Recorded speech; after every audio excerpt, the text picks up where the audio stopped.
Hey everyone, hope you are having a great day so far. I am coming to you live from our recording studio that we have inside of our office here and recording for the second time our webinar entitled How to Build and Maintain Wealth Through Investing.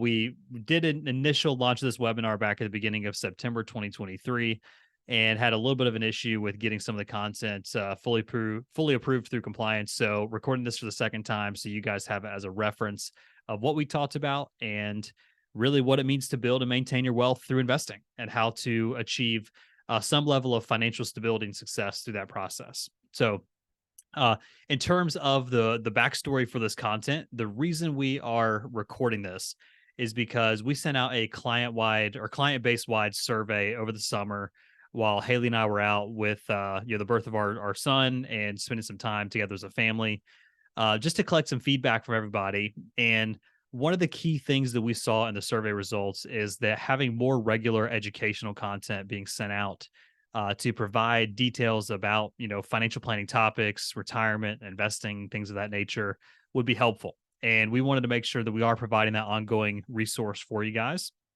So this is the first of what we're intending to be a series of different forms of media that we'll have put out there to help reinforce helpful and constructive, I would say, and productive content for your financial planning journey. So let's dive in here with the topic of today, which is how to build and maintain wealth through investing. So I might bobble a little bit with this, but just hang with me and we'll get through it together. So let's start with the who, the what, and the why. So I think it's very, very important with any kind of presentation or any kind of educational content that we put out there is to establish who this is specifically for. So this is really content geared more towards those who are still in that wealth accumulation phase of life, those who are wanting to build that long-term wealth so they can live off of it down the road. There are some specific applications that we'll talk about and point out regarding those who are living in retirement and those who are currently, draining down assets or using their assets to generate income for them moving forward. The what behind this is we're trying to demystify the facade of how we actually grow money with investing and reinforce what we consider to be the fundamental truths of wealth creation.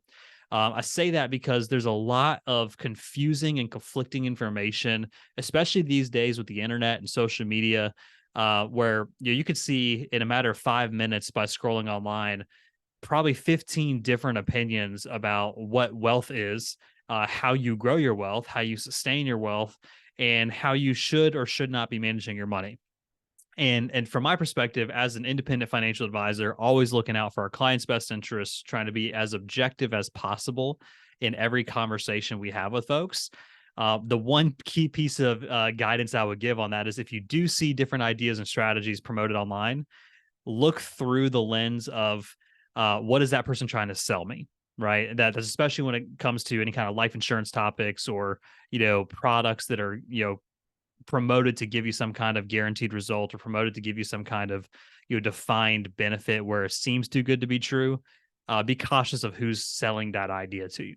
So the why behind this again is because we're trying to eliminate distractions or help people stay on track with what their long-term goals and values are, especially when it comes to money being involved in that process. There are so many shiny objects out there that can lead us to make quick and emotional decisions that can very, very easily knock us off track from what our own personal version of financial success is and could and should be. So we just want to give you guys additional resources to navigate the weirdness, if you could call it that, in our society, when it comes to financial topics, things like that.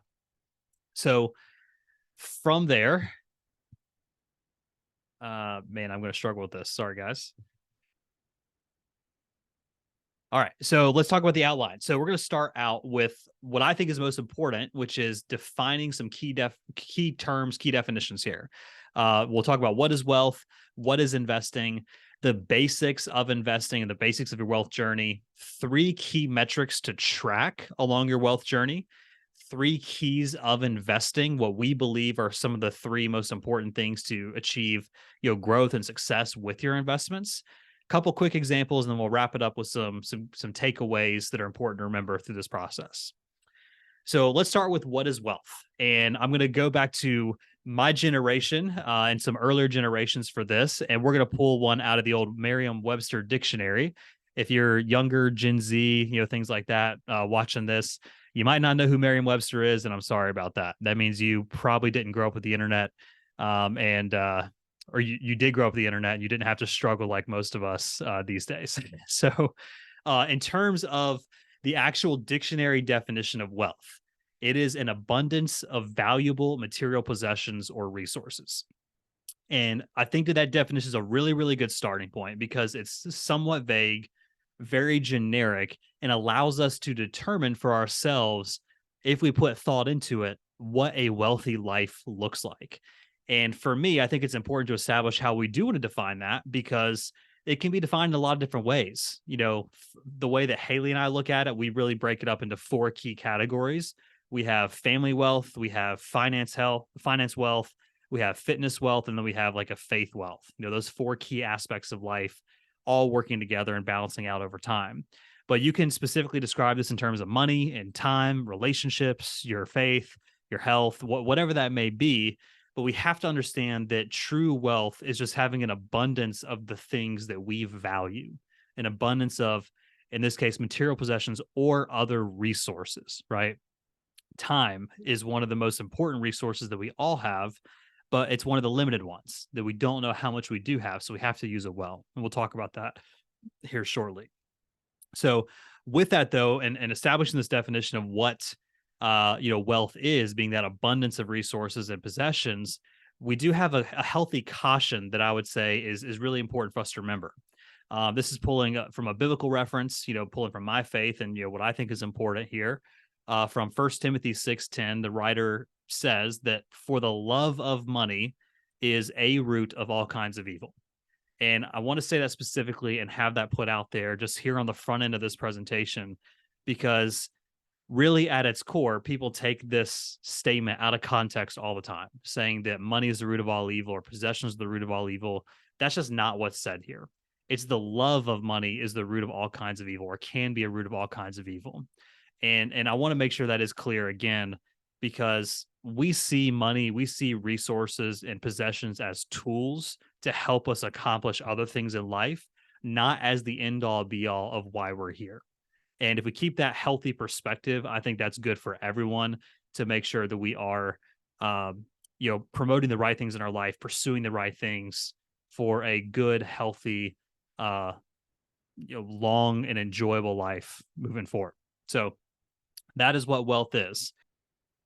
So if we take that definition and we apply that to how we can actually use or view or manage our wealth over time, I think it's important to remember that whoever does have the most assets or the most resources in this case, to use that definition, those people that have the most wealth. And with that wealth carries a tremendous amount of responsibility to manage and steward those resources well for your own betterment, for your family, for your legacy, for the community, the world, et cetera, et cetera. So I got a few different quotes here that I want to point out as well, just to reinforce this idea of that responsibility and really what we take on, we do focus on building that wealth. So first is a quote from Sir Winston Churchill, where he's quoted as saying, where there is great power, there is a great responsibility. You might remember this as one of the one-liners from the original Spider-Man movie when Uncle Ben is in his final moments and is sharing some wisdom with his nephew there. But you might also remember it as just a recycling of a quote from Jesus in Luke 12, where he says, from everyone who has been given much, much will be demanded. And from the one who has been entrusted with much, much more will be asked. And I don't share this to take it out of context, but to just reinforce or reiterate again the importance of understanding that when you have much, there is a great responsibility with it. And this is also not meant to be a preaching presentation or anything like that, but to just remind us of the impact and the importance, especially in our world today with changing tax laws, changing legislative environments, changing economies, things of that nature, that we have to be diligent stewards of what we have while we build it and while we live off of it, or while we transfer it to others, to make sure we're making the most of our opportunities we do have. So last piece here about wealth is going back to King Solomon's words in Proverbs 13:22. where he says, a good person leaves an inheritance for their children's children, but a sinner's wealth is laid up for the righteous. The key point here is that to truly leave an inheritance or truly leave a legacy of wealth, it's not just about the money necessarily. It's about the mindset. It's about the focus. It's about the perspective and the objectives of those that we are able to impart wisdom on as we move forward in life. So that's a brief opener on wealth and what that is. Let's jump down to the concept of investing, right? So we'll go back to Merriam-Webster for our first definition of what is investing. Merriam says that investing is just the process of making use of or for future benefits or advantages. It's just that process of generating more benefit, more advantage, more opportunity down the road. My own personal definition I use for this is that investing is the ongoing process of intentionally allocating our resources, those you already have today and those that you will have in the future, to generate more opportunity down the road. With that being said, to invest successfully, you do have to be proactive and intentional with a defined purpose and goal. And that's ultimately one of the things that we work on narrowing down with a lot of folks is, when we talk about investing or opening investment accounts or, rolling over 401ks or whatever it may be, we have to first establish what is the end game we're going for. Are we trying to build a sustainable retirement? Are we trying to help our kids go through college debt free? Are we trying to, be able to retire early or just leave some kind of legacy in a tax efficient manner for our family? All those things have to be evaluated to back calculate or back out the desired pathway of how we're going to invest our resources. So taking that, let's discuss the basics of how we actually build wealth. So for us, our perspective of the wealth building process is pretty simple, I would say. We believe that the way to build wealth is to buy and own appreciating assets. In my perspective, there's really no other way to do it, right? The only way to build and sustain your wealth is you have to own things, first purchasing them so you can own them and participate in the growth of the value of those assets over time. Any kind of speculation or trying to manipulate numbers is hazardous and risky. If you're trying to play arbitrage between interest rates and debt service and things like that, that's extremely risky and very, very dangerous to get into, because if you don't have a backup plan, you don't have a backstop, if you will, you can end up in a much worse position that you started out with. So we believe that the most important way, or the best way, most efficient way to build your wealth is to buy and own appreciating assets. I'm going to hone in again just very briefly on the owning aspect of that, because everybody knows the adage of buy low and sell high. That's how you make your gains on your investments. But the key thing is you have to buy something and then own it for a really long time so you can appreciate those assets, so you can feel the value of those assets go up before selling or capitalizing on it down the road. So that being said, there are three very, very important metrics that we need to make sure we're paying attention to and tracking along our wealth building journey. You could throw away every other metric out there and not worry about anything else if you just pay attention to these three things, because these three things are going to help you know where you stand with your wealth and know how on track or off track you are for building more wealth for the future. So first is net worth. You might have heard of net worth before as your total financial number, a future financial independence number. It could be categorized or explained as a lot of different things. But in simple terms, net worth is just the total amount of all of your assets minus the total amount of all of your liabilities. Hopefully that is a positive number. Sometimes that is a negative number starting out. If you're coming out of school, maybe with some student loans, or if you take on, business debt or things of that nature. But we want that net worth value to be a positive number from the beginning and growing more and more positive as the years progress, which means that, if we are building assets and accumulating more assets, that's one way to increase that number, but also paying down debts and getting debts out of our life and off our plate is going to be the other way to increase that net worth number. So second metric to track is what we call savings rate. Your savings rate is important because how much of your income you save will directly impact your rate of wealth accumulation, either by the gathering of more assets or by the elimination of liabilities from your plate. We know that your income is your most powerful wealth building tool. If you don't have income, then theoretically you cannot accumulate wealth. You can't be buying assets or paying down debt. So you have to have income to start with, but you also have to build margin into your income. Having margin means that we're living on less than we make. We can intentionally allocate some of our money to use or to be used to grow our net worth over time. The savings rate specifically is the percentage of our income that we're allocating towards wealth production activities. And the more we increase that savings rate over time, the faster that we shorten the time frame to achieve whatever our desired level of financial success is, and it ultimately increases how much resources we have in the future. The flip side of the savings rate is the one that most people don't pay attention to, which is your burn rate. The burn rate is how much of our income we are spending on non-wealth accumulation activities or wealth production activities. This could be, everything from basic necessities like paying your light bill, paying for food, buying groceries, buying gas for your car, all those kind of things. But it's also what I would say is going to be part of your debt service. So if you are paying off student loans, if you have credit card bills, if you have a car loan, things of that nature that are not directly impacting or being allocated towards accumulating wealth and buying more assets, um, anything like that is going to be part of your burn rate. Now, if you do the math, savings rate plus burn rate should equal 100%, right? Because we have money that's going towards wealth accumulation, money that's not going towards it. Those have to total a 100% of your actual income that's coming in. With that, though, there are some specific benchmarks that we want to make sure we can work toward with these different numbers, specifically thinking about the savings rate. If we're following Dave Ramsey's baby step process and we're on baby step 4, that's where we're looking at saving 15% of our gross income towards retirement production or retirement assets. That's a really, really good benchmark for a lot of reasons. But in short, I'll just say because it is a larger chunk of our income, so we can be putting more and more money away to invest at a faster rate and ideally be able to compound that growth at a faster rate. But it's also a realistic way to look at your entire lifetime lifestyle and how you live off your cash flow.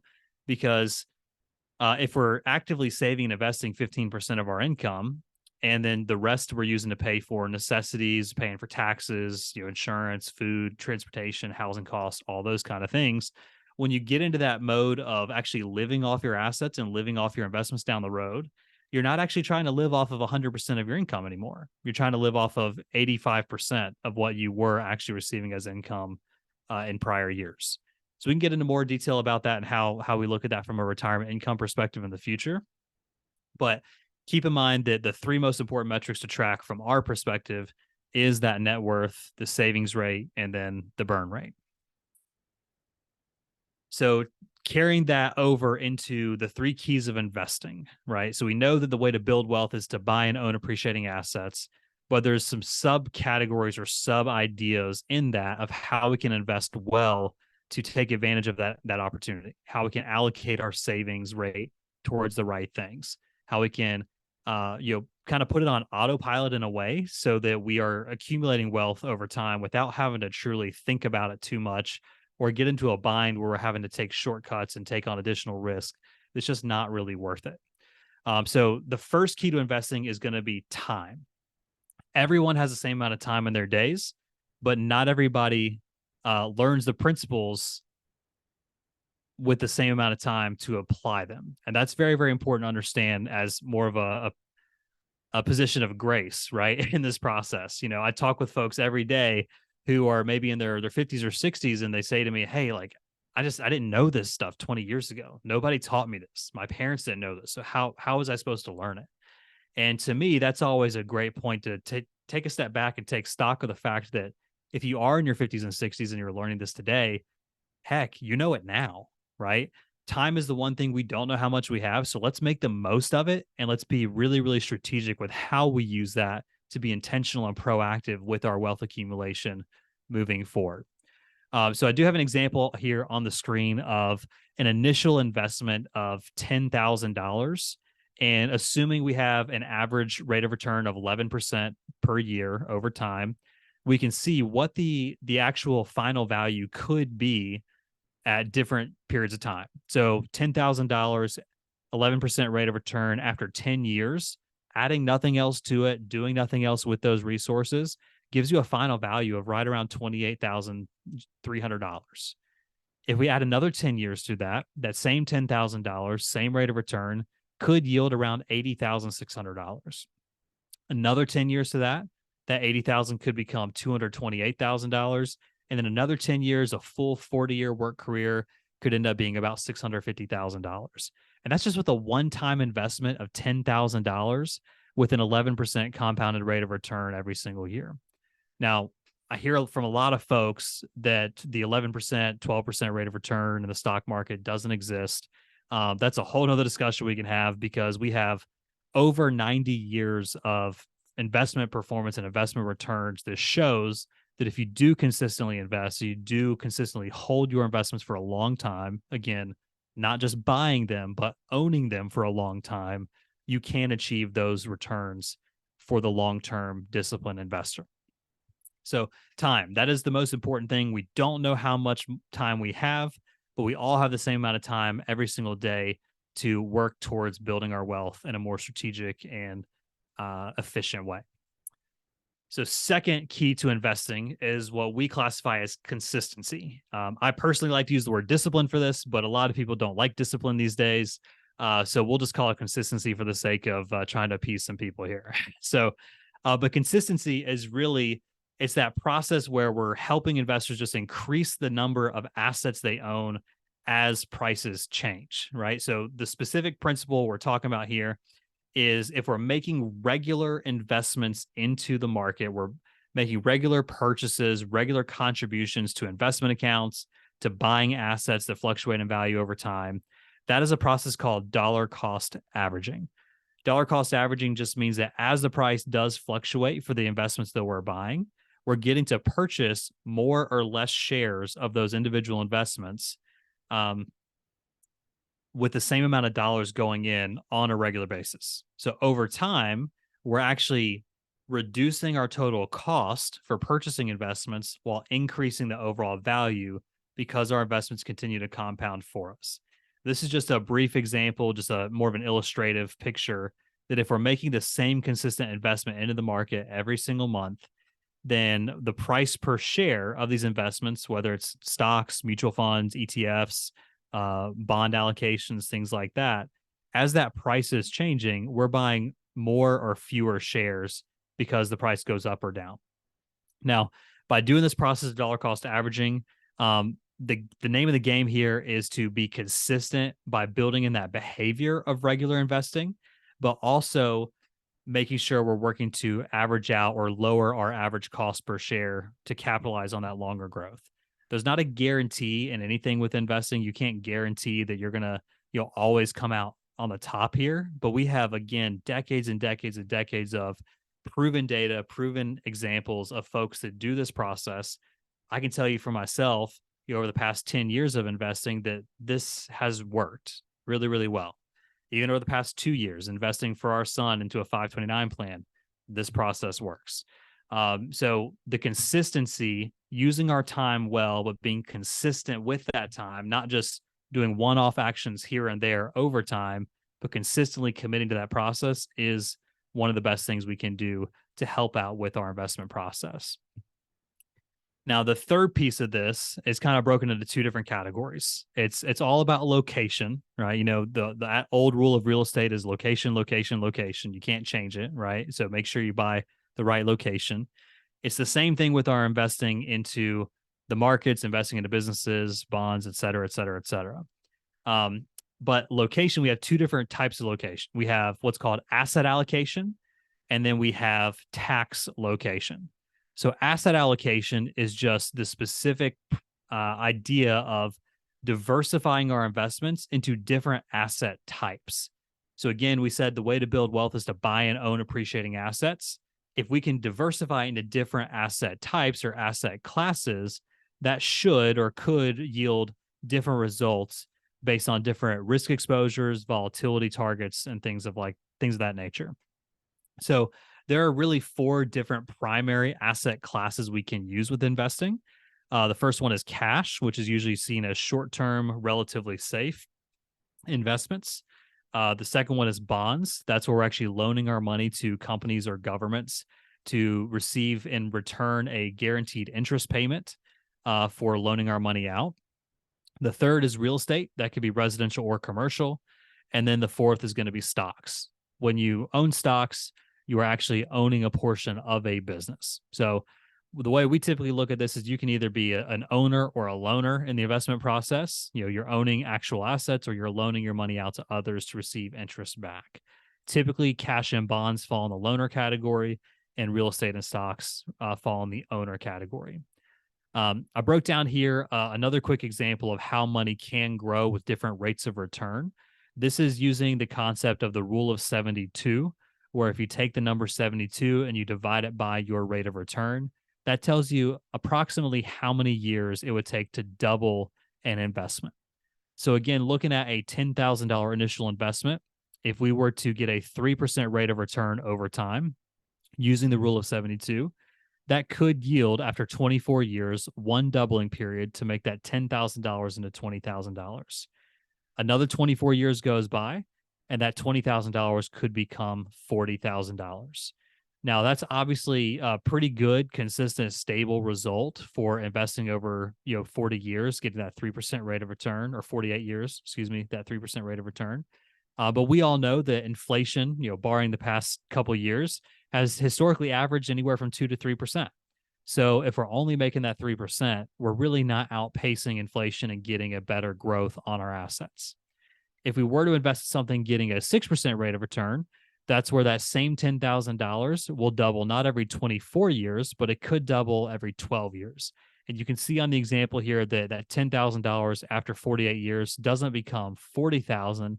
Instead, it could become $160,000. And then taking that one more layer here, if you were to invest in investments that consistently give you or average out to give you that 12% rate of return over time, that $10,000 over a 48 year period of time could yield about $2.5 million.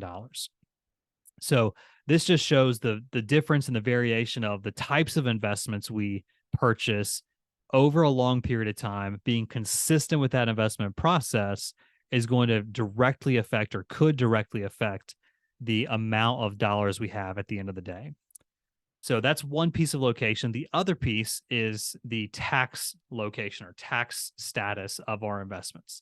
And this is very important to note because a lot of times folks think that just putting money in an account and putting it into some kind of investment is the most important piece. But we all know that it's not what you make, it's what you keep over time that really determines your long-term success and how you can transfer your wealth in the future. This is especially critical with the concept of the wall of wealth that is coming in the next several decades, where we're going to have the estimates right now are around $68 to $80 trillion of wealth that are going to be transferring hands from generation to generation, and evaluating how that's going to impact both the folks that are leaving that wealth to others, but also those that are receiving it. The tax piece comes into play here with a tremendous amount of force. And I say that because even recent legislation like the passing of the Secure Act 1, Secure Act 2.0, those laws were specifically passed to help take advantage of that transfer of wealth that is coming so that the government can generate more tax revenue and ideally, help balance the budget. But we all know that ultimately the tax revenue is not the real reason why we have an unbalanced budget in our government today. They could help by having more tax revenue, but that's not going to be the thing that solves all of our problems.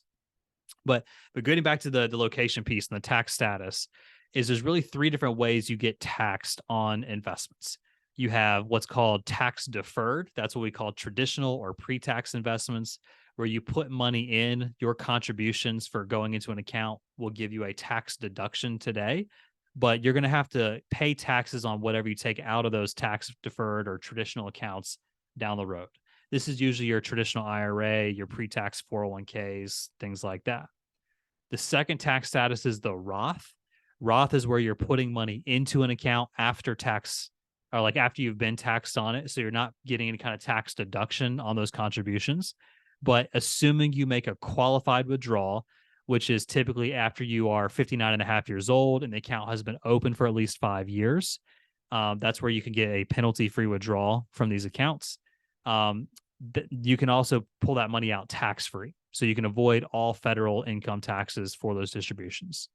The third tax status piece is what we call non-qualified. Non-qualified is similar to the Roth, but it's not as advantageous. So you have after-tax dollars going into an account. And then when you take the money out down the road, that's where you could just be subject to capital gains taxes for whatever the growth has become inside that account. We can talk a lot more detail about these different categories in a future webinar. So if you'd like to hear about that, please just let us know. But that's just in very general, high level terms, the tax status piece of location. And again, the key thing here is it's not what you make, but it's what you keep. So ensuring that we invest in the right types of accounts or right types of tax status is ultimately going to direct how much money we do keep or how much money we can transfer down over time. So with that, let's talk about a couple principles or applied principles. One of the key things that we look at when we evaluate building wealth or trying to accumulate or develop your wealth over time is what we call a path to 15%. And this goes back to that 15% target of our savings rate that we're working toward, is we want to make sure we're getting to 15% in the most efficient way possible. The way we typically look at doing that is if you have an employer-sponsored retirement plan that offers a match for your contributions, we first want to make sure we're investing up until the match inside that plan. If the 15% of income is more than what is matched inside that plan, which it typically is, the next place we would typically want to go is contributing to a Roth IRA.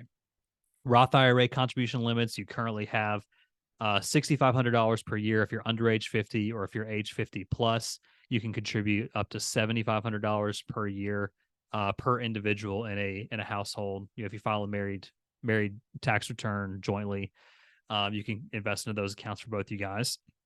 But let's say that your income target of the 15% is still more than the match plus the Roth IRA combined. That's where you would go back to your employer-sponsored retirement plan and typically put the additional funds into that account. So we have a lot of clients that are making, over $150,000 or $200,000 a year as a family, and in that case, we're typically looking at doing the match in the 401k or 403b, fully funding Roth IRAs, and then going back to that employer plan. If you're in the situation though where you are fully funding your employer plan through that process, and you're not self-employed, that's where we would go to just a regular old brokerage account. That's that non-qualified account we mentioned before. Those have unlimited tax or unlimited contribution limits to where there's no cap on how much you can put in those accounts. You can also access that money at any point in time without any kind of restriction because there's no tax qualifications for it. If you're self-employed, that's where we look at doing some other things, typically starting out with the Roth IRAs first, but then after the Roth IRAs are fully funded, investing into a simple or a SEP IRA. Those are ways we can help reduce taxable income for your business while also deferring some of that growth for the future. So taking that again and applying it to an example, this is an old example from Dave Ramsey's Marketing Collateral showing the value of time, consistency, and location. So you can see the story of Jack and Blake. The old story goes that Jack starts investing $200 a month or $2,400 a year at age 21, and then he stops investing at after 9 years, so at age 30. And assuming he has an 11% rate of return over time, that yields him about $2.3 million between age 30 all the way up to age 68. Blake, his buddy, though, does not start investing until he's 30 years old, and he invests that same $200 a month or $2,400 a year from age 30 to age 68. And with the same rate of return, he never catches up to Jack. He ends up with about $1.3 to $1.4 million.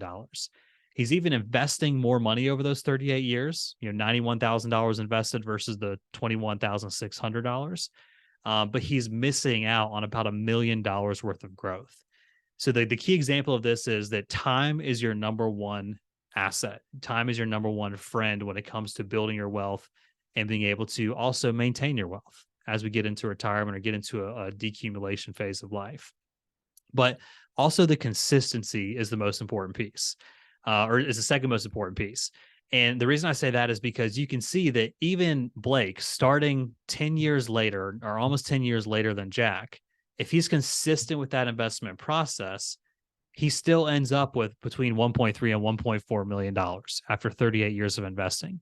So it's never too late to get started on this process, and it's never too late to commit to being disciplined and consistent with your investment contributions. I will point out though that if Blake didn't just do the $200 a month, but instead he had the margin in his life to invest more than that $200 a month, he could catch up with Jack.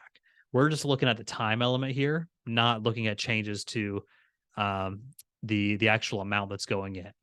So that being said, big takeaway here is if you haven't started investing or you haven't taken a proactive look at your investing, time is of the essence. We have to make sure we're using our time to our advantage because again, we don't know how much we're going to have, and we can't get it back once it is gone. So all that said, let's wrap it up. So the wealth accumulation process or building wealth process, I think one of the key things to think about here is it is a very, very simple process. A lot of things in life can be pretty simple, but just because it's simple doesn't mean that it's easy. Life happens, right? Uncle Murphy comes knocking, emergencies come up, job changes happen, health scares happen, people pass away, moves happen at inopportune times, the economy crashes, whatever that may be, things are going to happen that are going to make this process not easy, but it's still very, very simple. The way to build wealth from our perspective is to buy and own appreciating assets. And if we do that consistently over time, putting our money towards the right things, we have the best opportunity for developing that wealth into the future. A good way to remember this is the old adage of keep it simple, the KISS method. And I'll finish this line of thought out here with a kind of a warning or a caution with this simple but not easy thought, which is be afraid of things that are easy. Anytime you see, again, someone on social media talking about, a shortcut to wealth or get rich quick or things like that, typically, when those things are being promoted, it's not something that is actually going to help you. A lot of people are looking for shortcuts because they don't want to do the work. They don't want to buy into the fact that they have to do the work. They have to put in the time and put in the effort. But if you can commit to that process and say, hey, like, I'm going to let this process work for me. I'm going to buy in and allow, time-tested principles to help me and work for me.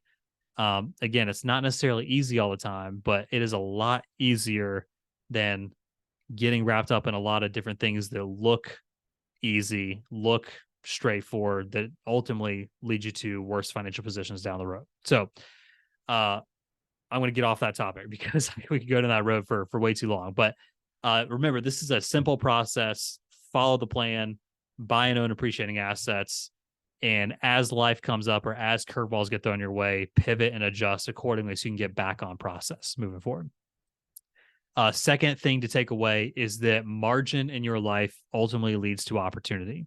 So this is going back to the concept of margin in your finances, but you can apply it everywhere else as well. Is if you don't have margin, like if you're spending everything that comes in, or you're not saving anything, obviously you're not allocating resources towards the wealth accumulation process. So you're not going to be building wealth over time. You have to have that margin in life, margin in your finances, margin in your time to be able to allocate intentionally and proactively to the accumulation activities that are going to help promote more opportunities or more wealth down the road. Third key takeaway is consistency yields results. I can tell you just from my experience going to the gym and focusing on my health over the past 6 or 9 months, that even though it's not easy, but it's a simple process, is get up, show up, do the work. Being consistent on a regular basis, always striving to be present, to be active, to be intentional, to be focused in this process is the thing that can yield the best results. The concept that I've been living my life by over the past 6 to 9 months is just that 1% better every single day will get us to the target we're looking for. 1% better on my eating decisions, 1% better on my activity decisions, in the gym or working out, being present with family. 1% better of spending time with my son that's recently born, every single day, striving to get better and better and find better ways to do it, to be more present, things like that. That's going to yield the best results over time. Fourth key takeaway is it's never too late to start. Start early, start now. If you have not started on this journey, we need to talk about this because there are little things, little micro actions we can take to get you moving in the right direction. And we can build upon those micro actions, finding that margin in life and committing to the consistency to drive those long-term results. And then wrapping it up, final commentary here is, we've talked a lot about money. We open up the conversation with defining wealth and defining investing as more than just the money side of life. And I want to close out with that same idea, is to not just focus on the dollar figures, not just focus on the amounts that are in accounts or in investment, buckets, things of that nature, but we need to be focusing on our total wealth. It does nobody any good to have a ton of money when they get to retirement, but be miserable, to be alone, to be, in a terrible health position where you can't even enjoy, the travel, or can't even enjoy the opportunities to experience your wealth or experience what you accumulated or what you've produced over the years. So focusing on that total wealth is always going to be, one of the key things we need to keep in mind throughout this entire journey. And I'll say that that's really part of the reason why we've refined our own, personal mission statement in this business, which is we want to help diligent workers, committed savers, and cheerful givers balance the joy of what it is to live today and experience life today while building and preserving generational wealth. It's not just about who has the most money at the end of the dime or end of life. It's about who has done the most with the money that they have had at the end of life, who has committed to spending more time with their family than spending that extra hour at work every single day, who has committed to being active and mobile and capable when they get to retirement, versus those who have, focused more on just enjoying life with, every tasty meal or, whatever it may be, the things that lead us to have a worse health down the road. So keeping in mind that that concept of the total wealth, I think, is really, really important as a bow on this message. It's not just about the money, but it's about every aspect of life and how we can be intentional and proactive to pursue better results for our entire wealth journey. So I hope this has been helpful. I hope this is relevant content for you guys. If you have any questions, please reach out. I'm more than happy to jump on a phone call or schedule a meeting to chat about this. And we'll be working on some additional content to release here in the next couple of months. But for now, hope you have a great rest of your day and looking forward to chatting soon. See you later.